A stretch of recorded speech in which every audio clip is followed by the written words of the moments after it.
ஐபிஎல்னு சொன்னால் நம்மளுக்கு 2 விஷயம் ஞாபகம் வரும். நம்ம தலை எம்எஸ் தோனி ஞாபகம் வரும். செகண்ட் பார்த்தீங்கன்னா தோனி எப்படி அவரோட பிரின்சிபல்ஸை ஃபாலோ பண்ணி இன்னைக்கு கிரிக்கெட் லைஃப்பில் ரொம்ப சக்ஸஸ்ஃபுல்லாக இருக்காரோ, அதே மாதிரி நம்மளும் அவரோட பிரின்சிபலை அப்படியே நம்ம பர்சனல் ஃபினான்ஸ்க்கு யூஸ் பண்ணி நம்மளும் எப்படி சக்ஸஸ்ஃபுல்லாக ஆகுறதுன்றதை இந்த வீடியோவில் ஒரு ஸ்டெப்பாக பார்க்கலாம்.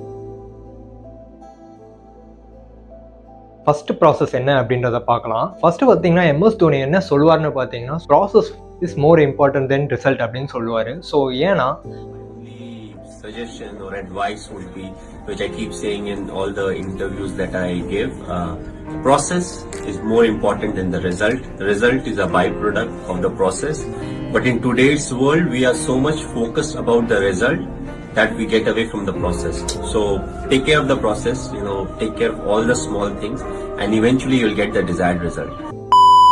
ஸோ நம்ம ப்ராசஸ் மட்டும் தான் நம்ம கையில் இருக்குது. ஸோ ரிசல்ட் நம்ம கையில் இல்லை. ஸோ நம்ம கையில் இல்லாத ஒரு விஷயத்தை பார்த்து நம்ம பயப்பட தேவையில்லை. ஸோ நம்ம கையில் என்ன இருக்கோ அதை வச்சு நம்மளால் என்ன பண்ண முடியும் அப்படின்றது தான் பார்ப்போம். இது எப்படி நம்ம பர்சனல் ஃபினான்ஸ்க்கு நம்ம அப்படியே அப்ளை பண்ணலாம் அப்படின்னு பார்த்தா, நம்மளுக்கு என்ன தெரியணும்னா, நம்ம எவ்வளோ குயிக்காக ரிட்டையர் ஆக போகிறோம். ஸோ எவ்வளோ நம்ம ஒரு 25 வயசில் இருக்கோம், 30 வயசில் இருக்கோம்னா, நம்ம இங்கேருந்து எவ்வளோ டைமுக்குள்ளே நம்ம ஒரு பர்சனல் ஃப்ரீடம் நம்மளுக்கு வேணும் அப்படின்றத ஃபஸ்ட்டு நம்ம கண்டுபிடிக்கணும்.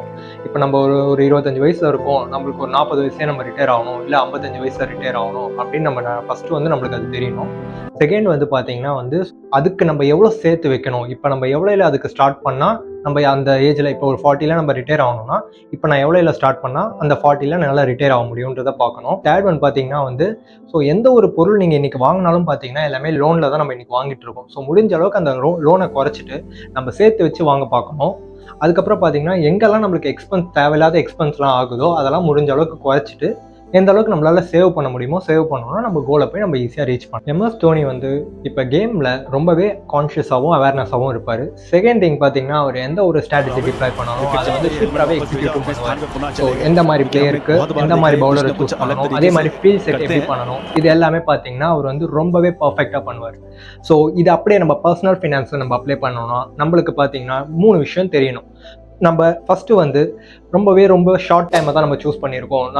நான் ஒரு சேவ் பண்ண போகிறேன், பட் இது ரொம்ப ஷார்ட் டைம் அப்படின்னு பண்ணிங்கன்னா நீங்கள் அங்கே என்ன பார்க்கணுன்னா, நீங்கள் அந்த ஷார்ட் டைம் பிளானில் போட வேண்டிய பணத்தை ஒரு ஃபிக்ஸட் டெபாசிட்லையோ இல்லை ஒரு ஆர்டிலையோ தான் நீங்கள் போடணும், இல்லை லிக்விட் ஃபண்ட்ஸ் இந்த மாதிரி போடணும்.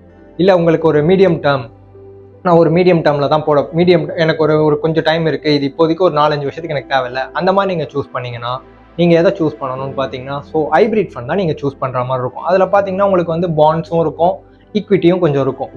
லைக் 50-50 ஆர் 60-40 அந்த ஒரு இதெல்லாம் அவங்க ஸ்ப்ரெட் பண்ணி வச்சுருப்பாங்க.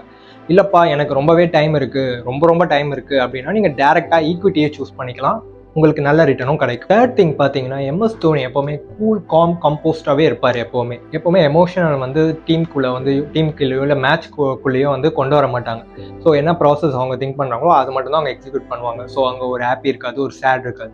இதை எப்படி நம்ம அப்படியே நம்ம பர்சனல் ஃபினான்ஸ்க்கும் அப்ளை பண்ணிக்கலாம்னு பார்த்தோம்னா, நம்ம கிட்டத்தட்ட பார்த்தீங்கன்னா எல்லாருமே ட்ரேட் பண்ணுறவங்க இல்லை இன்வெஸ்ட் பண்ணுறவங்க எல்லாருமே மார்க்கெட் மேலே போகும்போது ரொம்பவே ஹாப்பியாக இருப்பாங்க. இதே மார்க்கெட் சடனாக கீழே போகும்போது அங்கே ரொம்பவே கோபமாகவோ இல்லை வருத்தப்படுவாங்க. இந்த ரெண்டுமே நம்ம பண்ணாமல் மார்க்கெட் எப்போல்லாம் கீழே வருதோ அதெல்லாம் நம்ம ஒரு ஆப்பர்ச்சுனிட்டியாக பார்த்து அங்கே பை பண்ணுறது ரொம்பவே புத்திசாலித்தனமாக இருக்கும். அப்படி நம்ம காமன் கூலாக இந்த இடத்துல நம்ம இருந்தால் மட்டும்தான் நம்மளால் அங்கே திங்க் பண்ண முடியும். திங்க் பண்ணால் தான் மார்க்கெட் கீழே போகும்போது நம்மளால் பையும் பண்ண முடியும். ஸோ ஃபோர்த் ஒன் பார்த்தீங்கன்னா எம்எஸ் தோனி ட்ரெயின் டிக்கெட் எக்ஸாமினராக ஒரு சென்ட்ரல் கவர்மெண்ட் ஜாப்ல அவர் மட்டும் ஒரு கம்ஃபர்டபுள் ஜோனில் அவரோட லைஃப்பை லீட் பண்ணியிருக்கலாம். ஆனால் அவர் அந்த கம்ஃபர்டபுள் ஜோன் விட்டு வெளில வந்ததுனால தான் அவர் இன்னைக்கு ஒரு மிகப்பெரிய சாம்பியனாக இருக்கார். ஸோ அவரோட ஸ்டைல் ஒவ்வொரு நாளும் பார்த்தீங்கன்னா அவர் லேர்ன் பண்ணிகிட்டே இருப்பார், புது விஷயத்தை அப்ளை பண்ணிட்டு இருப்பார். அவர் அப்போ ஸ்டார்டிங்கில் ஹெலிகாப்டர் ஷாட்லேருந்து இப்போ அவர் யூஸ் பண்ணுற எல்லா ஷாட்ஸ் எல்லாமே அவர் புது நாள் அப்டேட் பண்ணிகிட்டே இருக்கார். அவர் ஏன் அப்டேட் பண்ணிட்டு இருக்காருன்னா அப்போ தான் பார்த்தீங்கன்னா இங்கே ஒரு சக்ஸஸ்ஃபுல் பிளேயராக நம்மளால் வர முடியும். அது அப்படியே நம்ம பர்சனல் ஃபினான்ஸ்க்கும் நம்ம அப்ளை பண்ணி பார்த்தோம்னா இன்னைக்கு பார்த்தீங்கன்னா நம்ம எல்லாருமே எஃப்டி, கோல்டு, ரியல் எஸ்டேட் இதையே சுற்றி இதுலேயே இன்வெஸ்ட் பண்ணிட்டு இருக்கோம். ஆனால் நம்மளுக்கு ஒரு நல்ல ரிட்டர்ன் வேணும், ஒரு வருஷத்துக்கு பார்த்தா ஒரு 12-15% வேணும் அப்படின்னா நம்மளுக்கு இன்னைக்கு பார்த்தீங்கன்னா நிறைய ஏராளமான ஒரு இன்வெஸ்ட்மெண்ட் ப்ராசஸ்லாம் இருக்குது, ப்ராடக்ட்லாம் இருக்குது. மியூச்சுவல் ஃபண்ட்லேருந்து ஈக்விட்டிஸ் இது எல்லாமே நம்மளுக்கு இருக்குது, அவைலபிளாக இருக்குது. இதில் இன்வெஸ்ட் பண்ணுறது மூலமா நம்மளுக்கு ஒரு 12-15% நம்மளுக்கு வரும். ஸோ நம்மளை அப்டேட் பண்ணிக்கிட்டே இருக்கோம். திங் என்னன்னு பார்த்தீங்கன்னா நம்ம எல்லாருக்குமே தெரிஞ்சிருக்கும் எம்எஸ் தோனி ஒரு குட் ஃபினிஷர்னு சொல்லிட்டு. அவரோட அந்த லாஸ்ட் அந்த ஒரு 2 ஓவர் 18 to 19 20 3 ஓவர் 2 ஓவர் பார்த்தா எல்லாருமே அதை பார்க்கறதுக்கு தான் மேட்ச்லேயே வந்திருப்பாங்க. அங்கே வந்து அவரோட ஸ்ட்ரைக் ரேட்டும் பார்த்தீங்கன்னா 170லேருந்து 200 இருக்கும். அதை பார்க்கறதுக்காகவே தான் அந்த ஃபுல் ஆடியன்ஸ் க்ரௌட் அங்கே வரும். அதை நம்ம அப்படியே இங்கே நம்ம பர்சனல் ஃபினான்ஸ்க்கு பார்த்தா நம்ம எல்லாருமே பார்த்தீங்கன்னா ஒரு 30 வயசு இருக்கும், எதுவுமே வந்து பெருசாக வந்து சேவிங்ஸில் கான்சன்ட்ரேட் பண்ணாமல் இருந்திருப்போம்.